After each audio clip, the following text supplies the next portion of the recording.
할렐루야. 오늘은 창세기 23번째 말씀입니다. 우리는 지난 시간 죄인의 특징이 바로 이 교만함과 회개하지 않는 완고함이라는 것을 배웠습니다.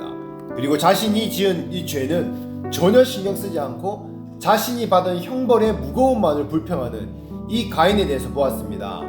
오늘은 계속해서 회개의 기회를 잡으라라는 제목으로 말씀을 나누도록 하겠습니다.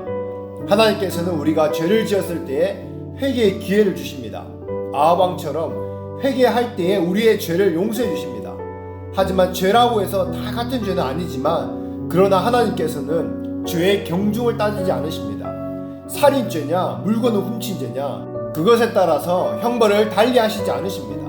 하지만 우리의 연약함으로 인해서 어쩔 수 없이 짓는 죄와 내가 알고도 고의적으로 짓는 죄는 차이를 두십니다. 왜냐하면 그것은 분명 그 사람의 태도와 중심을 나타내기 때문입니다. 다윗도 죄를 지어서 이 나단 선지자가 와서 그 죄를 지적해 주었습니다. 그는요 변명을 하지 않았습니다. 바로 하나님 앞에 회개했습니다. 그럴 수 있는 것은 그가 고의적으로 다 계획적으로 죄를 짓지 않고 우발적인 육신의 충동으로 연약함으로 그렇게 죄를 지었기 때문에 회개가 쉽게 되었습니다. 그런데 사울은 그렇게 해서 안 되는 줄 알면서도 의인인 다윗을 의도적으로 고의적으로 괴롭혔습니다. 사울은 그렇게 하면 안 된다는 것을 알았습니다. 다윗이 의롭고 사울 자신은 잘못됐다고 인정을 했습니다. 그러면서도 그 다음에 똑같은 반복을 했습니다. 그래서 사울은 회개를 못했습니다. 신약에서는 베드로와 유다의 예를 들 수 있습니다. 베드로는 정말 예수님을 사랑했습니다.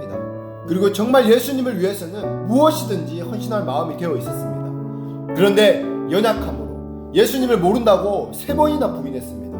우리도 믿음이 연약하면 그렇게 될 수 있습니다. 그런데 가룟 유다도 똑같이 예수님을 부인한 죄가 있었습니다. 베드로도 예수님을 3번 부인하고 가룟 유다도 1번 부인하고 똑같이 부인했습니다. 그런데 가룟 유다는 계획적이었습니다. 가룟 유다가 예수님을 언제부터 팔려고 그랬습니까? 요한복음 6장에 보면은 예수님도 그 가룟 유다가 처음부터 자기를 팔 사람인 것을 아셨습니다. 초창기부터 그가 알고도 예수님은 그 가룟 유다를 데리고 다니셨습니다. 그런데 가룟 유다가 3년 동안 계속 뭘 했습니까? 도둑질했습니다. 이 돈깨를 맡아서 이 재정을 맡아서 계속 돈을 훔치는 일 3년이나 계속 그 일을 했습니다. 그래서 나중에 그 은 30냥을 벌기 위해서 고의적으로 예수님을 팔았을 때 그것을 멈출 수가 없었습니다. 이런 죄는 여러분이 잘 분별을 해야 됩니다. 우리가 혹시 연약해서 죄를 지을 수 있습니다. 그런데 본인의 의지를 사용해서 지은 죄는 본인 스스로가 압니다. 잘 안 끊어집니다. 뉘우치기는 하지만 그런데 그것은 동정을 얻으려고 하지 마십시오. 죄는 자꾸 키울 때 자꾸 죄를 키우게 될 때 견고한 진을 만들어냅니다. 그렇기 때문에 여러분들에게 정말 끊어지지 않는 그 죄가 있다면요 여러분 피 흘리기까지 싸워야 합니다. 안 끊어지는 이유는요 피 흘리기까지 싸우지 않았기 때문입니다. 이런 사람의 특징은 죄를 짓는 것에 대해 반은 미워하지만 나머지 반은요 즐기기 때문에 그렇습니다. 나는 죄를 싫어하는데 죄가 나를 계속 괴롭혀요. 여러분 이것은요 사실은 거짓말입니다. 사단은 우리 안에 먹을 게 없으면 절대 들어오지 않습니다. 죄를 좋아하지 않으면은 절대로 죄가 잡지 못합니다. 아십니까 여러분? 죄는 내가 초청하고 내가 그의 호의적인 반응을 보이기 때문에 죄가 나에게 오는 것입니다. 여러분들 속사람은 죄를 안 지으려고 하지만 그 사람 한편에는 죄를 탐닉하고 좋아하는 것이 있기 때문에 죄가 안 끊어집니다. 회개를 괴로워하는 사람만큼 자기 의가 강한 사람이 없습니다. 그렇기 때문에 그 사람은 하나님의 용서를 받을 수가 없습니다. 그래서 이렇게 회개하기 싫어하는 사람은요 쉬운 방법으로 자신의 상황, 환경을 피해가려고 합니다. 그러나 알아야 할 것은 그렇게 한다고 죄가 없어지는 것이 아닙니다. 피할수록 회개할 수 있는 길에서는요 더 멀어집니다. 피해가지 마십시오. 변명하고 얼부무리고 도피하고 숨지 마십시오. 회개의 길을 말살시키는 것은 어리석은 방법입니다. 죄를 정면 돌파하는 방법은 회개입니다. 그런데 사단은 계속해서 죄를 해결하지 않고 피하는 길만 계속 보여줘서 심판까지 받게 합니다. 그리고는 지옥에 가게 만들어버립니다. 그러면 사단이 죄를 도피하게 만드는 방법 중 가장 극단적인 방법 중에 첫 번째가 무엇입니까? 바로 자살입니다. 자살하면 회개의 기회를 영원히 잃어버립니다. 자살은 절대 죄의 문제를 도피하는 것이 아닙니다. 죄를 안고 지옥으로 들어가는 것입니다. 그런데 사단은 그렇게 해놓고 자살한 사람을 추모하고 아름답게 미워합니다. 한 연예인이 유명인이 자살을 했을 때에 그를 따라서 여러 명, 수백 명이요 자살하는 일들이 있습니다. 이것은요 여러분 사단의 방법입니다. 그리고 이렇게 죄 짓는 사람들에게 사단이 하는 방법이 무엇입니까? 회개의 통로인 교회를 떠나게 만듭니다. 죄를 지으면 회개하기 위해서 더 교회에 와야 하고 더 말씀을 들어야 하는데 대부분의 사람은 교회를 안 가게 만듭니다. 아니면 딴 교회로 이동합니다. 애들 때문에 남편 때문에 다 이유가 있습니다. 하지만 이것은 사단의 방법인 것을 여러분 분명히 알아야 합니다. 왜 그렇습니까? 교회를 떠나면 영적 보호막이 벗겨지게 됩니다. 교회를 떠나면 영적으로 무장이 해제됩니다. 교회를 떠나는 것은 하나님의 뜻이 아닌 사단의 작전입니다. 자기 뜻에 따라 교회를 떠나게 될 때 그렇게 교회를 떠나서 잘된 사람들을 본 적이 있습니까? 사단에게 거의 잡혀먹습니다. 그렇기 때문에 교회를 부득이 떠날 때는 꼭 담임 목사님에게 가서 축복 기도를 받고 떠나야 합니다. 교회를 떠나는 것은 작은 문제가 아닙니다. 그리고 교회를 떠날 뿐만 아니라 가정을 떠나게 합니다. 가정을 떠나는 게 여러분 무엇입니까? 가출하는 것을 넘어 이혼하는 것입니다. 이렇게 회개를 안 하는 사람은 이 피하는 것이 손쉬운 방법이지만 피하고 나면은 더 큰 고통이 따릅니다. 회개를 못하는 사람은 자기가 받은 죄의 형벌의 무거움만 생각합니다. 자기가 받은 수치와 고통만 생각합니다. 정작 자기의 죄에 대한 애통함은 없습니다. 그래서 자꾸 회개하는 것을 피하려고만 합니다. 그러나 우리들이 생각해야 될 것은요, 우리들이 마음의 고통을 가지고 있다고 하면 그 고통이 어디서 왔으며 거기에 두신 하나님의 뜻이 무엇인가를 잘 생각해야 됩니다. 시험에 드는 이유가 무엇입니까? 사단에 잡히는 경우가 무엇입니까? 다 자기가 죄를 짓기 때문에 그런 것입니다. 그래서 사단은 그 죄를 감춥니다. 다른 이유를 자꾸 만들어냅니다. 다른 구실들을 만들어내는 것입니다. 이것은 죄를 피하는 방법입니다. 그렇기 때문에 그 사람은 그 죄에 빠지기가 쉽게 되는 것입니다. 다시 말하지만 가인이 꼭 죄를 지었기 때문에 벌을 받는 것이 아닙니다. 회개하기를 거부하기 때문에 벌을 받았습니다. 회개하는 고통보다 회개하기를 거부하는 그 죄인에게 임하는 고통이 훨씬 더 큽니다. 다윗은 그 고통을요 시편의 32편 3절에서 4절에 이렇게 고백했습니다. 내가 토설치 아니할 때에 종일 신음함으로 내 뼈가 쇠하였도다. 주의 손이 주야로 나를 누르시오니 내 진액이 화하여 여름 가뭄의 마름같이 되었나이다. 아멘. 다윗은 죄를 토설하지 않으니까 종일토록 힘들고 신음하고 뼈가 쇠할 정도로 진액이 마르고 힘들었다고 말하고 있습니다. 토설을 안 할 때 양심의 가책으로 인해서 끊임없는 고통을 당하게 된다는 것입니다. 다음으로 넘어가서 창세기 4장 14절입니다. 주께서 오늘 이 지면에서 나를 쫓아내시온즉 내가 주의 낯을 배웁지 못하오리오니 내가 땅에서 피하여 유리하는 자가 될지라 물은 나를 만나는 자가 나를 죽이겠나이다. 아멘. 가인은 하나님이 살도록 해주신 지면에서 쫓겨나는 고통을 받게 됩니다. 하나님은 우리가 아무 곳에서나 살게는 하시는 것 같지만 절대 그렇지 않습니다. 우리가 머물 곳을 이 한계를 정하십니다. 그래서 우리가 있어야 할 장소에 있을 때에 하나님께서는요 그 하나님과의 관계를 맺게 하십니다. 교회 다니는 것도 마찬가지입니다. 이 세상에 얼마나 많은 교회가 있습니까? 어떻게 우리가 지금 다니는 교회에 오게 되었습니까? 여러분 이것은요 절대 우연이 아닙니다. 하나님께서요 이 모든 것들을 다 주관하고 계십니다. 가인이 이 땅에서 쫓겨나서 떠나는 것은 단순히 이민 가거나 이사 가는 정도의 수준이 아닙니다. 이 앞에 말씀해 보면 하나님이 살도록 해주신 지면에서 쫓겨난다 라고 말하고 있습니다. 하나님의 축복을 받으려면 하나님이 명령하신 내가 있어야 할 곳에 있어야 하는 것입니다. 그런데 가인은 그런 땅에서 쫓겨나게 되었습니다. 하나님이 주신 유업의 땅을 떠나게 되었습니다. 아브라함과 롯을 보면 잘 알 수 있습니다. 아브라함이 하나님이 있으라 하는 곳에 있었고 그리고 아브라함은 축복을 받았습니다. 롯은 하나님이 있으라 하는 곳에 있지 않았습니다. 자기 욕심이 이끌리는 대로 그 땅을 선택해서 갔습니다.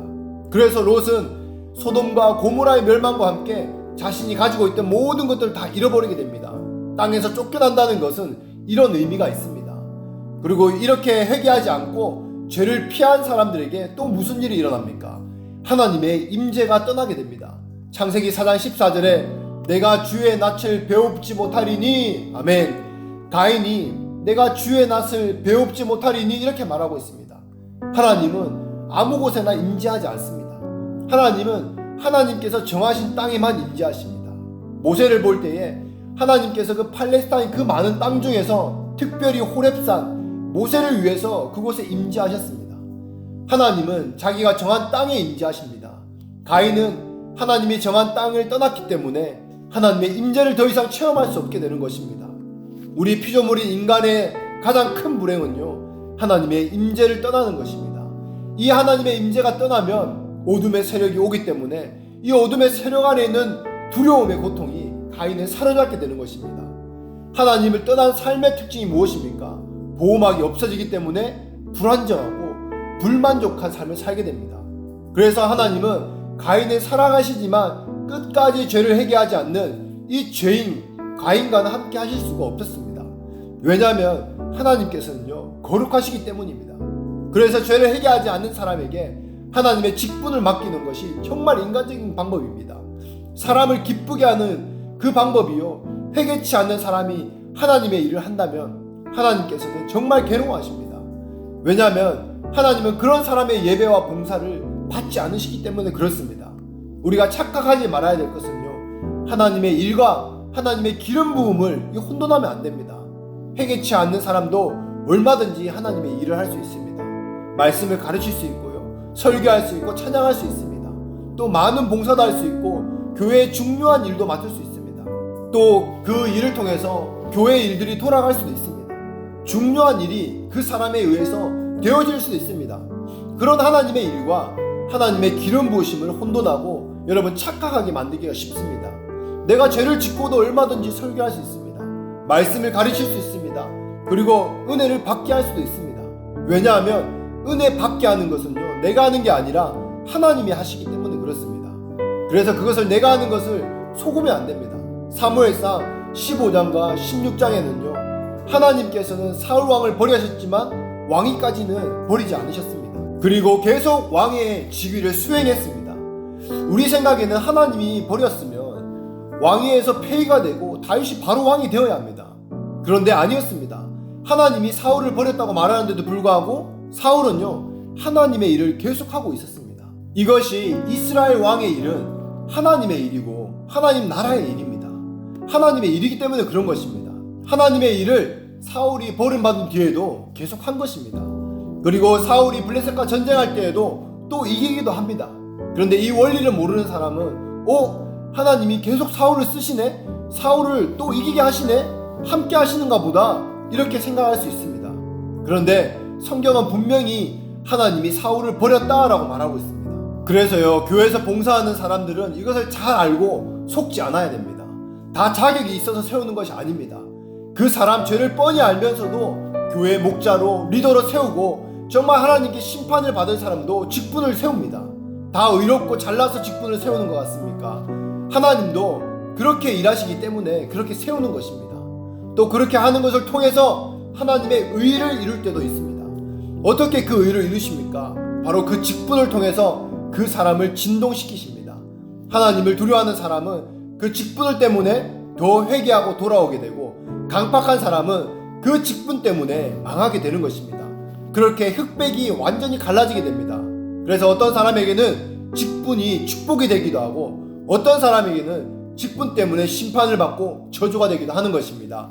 예를 들어 하나님 앞에서 죄를 지어도 계속 목사라는 직분을 유지할 수 있습니다. 계속 설교도 할 수 있습니다. 그럼 이전이랑 하나도 바뀐 게 없는데 이렇게 말할 수 있습니다. 우리 편에서는 그렇게 보일 수도 있습니다. 그러나 하나님 편에서는 여러분 무엇이 변합니까? 우리에게 주어진 그 기름 부으심이 떠납니다. 하나님의 임재가 떠나는 것입니다. 그리고 이렇게 회개하지 않고 죄를 피한 사람들은 하나님의 임재가 떠난 사람들에게 어떤 일들이 생깁니까? 바로 두려움이 들어옵니다. 창세기 4장 14절 후반부입니다. 물은 나를 만나는 자가 나를 죽이겠나이다. 아멘. 가인은 죽음에 대한 두려움의 형벌을 받았습니다. 가인은 자기가 고백했습니다. 자기가 다른 사람을 죽였기 때문에 자기를 만나는 사람이 자기를 죽일 것 같다는 그런 죽음의 두려움에 떨고 있습니다. 그런데 실제로 자신을 죽이려는 사람이 없습니다. 자기를 그런 두려움을 계속 느끼게 하는 것입니다. 여러분, 남을 계속 미워하는 사람이 어떻습니까? 계속 괴롭습니다. 뭐가 계속 괴롭냐면 다른 사람이 나를 미워할 것이라는 그것 때문에, 그 걱정 때문에 괴로운 것입니다. 그런 실제로 다른 사람이 자기를 미워하지 않습니다. 자기가 그렇게 생각하는 것입니다. 왜 내가 항상 미워하니까 다른 사람도 나를 미워할 것이라 그렇게 생각하는 것입니다. 시기하는 사람의 문제가 무엇입니까? 다른 사람이 자기를 시기할까봐 괴롭습니다. 사람들은 다른 사람을 항상 자기 수준에서 봅니다. 내가 그러니까 저 사람도 그럴 것이다. 내가 저러니까 저 사람도 저럴 것이다. 가인이 그랬습니다. 내가 사람을 죽였으니까 딴 사람도 나를 만나면 죽을 것이다. 딴 사람은 그렇지 않습니다, 여러분. 왜 가인이 죽습니까? 자기가 스스로 그 두려움에 빠졌습니다. 이런 경우를 여러분들 잘 알아야 합니다. 그 성숙한 사람은 주변 사람들을, 그 리더를 통해서 그 리더들을 향해서 공격하지 않습니다. 아직 미성숙한 사람들이 주변 사람들과 리더들과 그 목회자들을 공격합니다. 자신이 미성숙하고 유치한 수준의 삶을 사니까 그런 사람도 자기와 같을 것이라고 그런 수준에서 계속 공격하는 것입니다. 지금 가인의 죄는 자기가 죄를 많이 지을수록 자기 죄를 계속 올무에 자기가 묶이게 되는 것입니다. 그래서 죄를 범한 사람은 바로 이런 두려움이 있는 것입니다. 말씀을 마무리하도록 하겠습니다. 오늘 하나님께서 여러분에게 하시는 말씀이 무엇입니까? 가인의 이야기를 통해서 우리는 무엇을 배울 수 있습니까? 바로 회개의 기회가 있을 때 회개를 해야 한다는 것입니다. 우리가 처음에 연약해서 죄를 지을 수 있지만, 하지만 그것을 용납하고 받아들여서 또 범죄하게 되면 회개의 기회를 완전히 잃어버립니다. 놓쳐버리게 되는 것입니다. 그렇게 되면 우리는 하나님의 임재를 놓치게 되고 불행하고 괴로운 인생을 살게 됩니다. 이제 성령의 능력으로 내 안에 있는 이 죄의 세력을 다 드러내고 내 안에 죄의 소욕을 끊어낼 수 있는 성령의 능력으로 이렇게 부어져서 선한 마음, 선한 의지가 되어 일어나고 하나님 앞에 거룩함으로 서서 하나님의 기름 부음 안에 살아가는 여러분 한 분 한 분 되시기를 예수 이름으로 축복합니다. 아멘.